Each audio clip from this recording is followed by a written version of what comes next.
এই আন্দোলনটা করতে এসে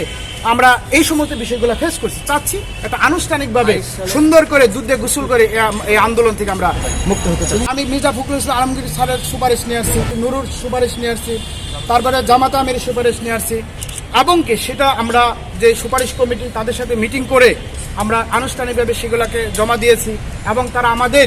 এই চাপের প্রেক্ষিতেই চাকরিতে প্রবেশের বয়স আমি আন্দোলনে এসে ভাই বিশ্বাস করেন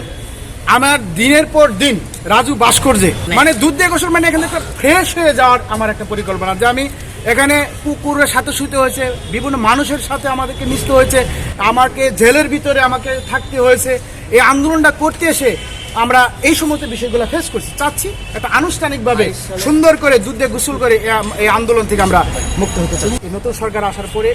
বিগত অনেক সিনিয়র যে গ্রুপগুলো ছিল তারাও রাজপথে আন্দোলন, কে কোন মুক্ত চাচ্ছে, কেউ এখন 35 চাচ্ছে। তা এমন তো হচ্ছে চাওয়া পাওয়ার অধিকার সকল ব্যক্তি নাগরিকেরা আছে। আমাদের কমিটি থেকে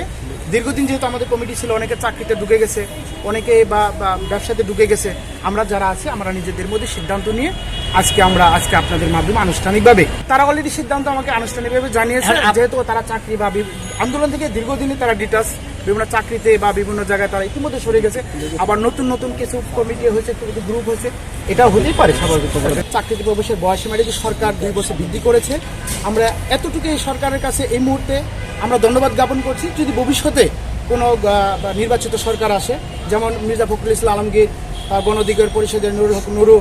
এবং জামাতের সেক্রেটারি, তারা চাকরিতে প্রবেশের বয়সীমা 35 একটা লিখিত সুপারিশ করেছে।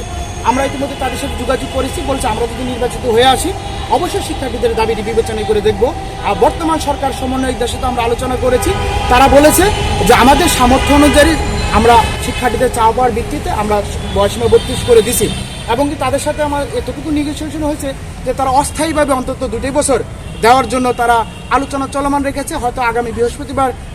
তাদের সাথে পার্সোনালি কথা বলে যদি সুযোগ হয় আমাদের সহযোদ্ধা যারা আছে, উপস্থিত যারা আছে তাদেরকে নিয়ে আমি এই মুহূর্তে আনুষ্ঠানিকভাবে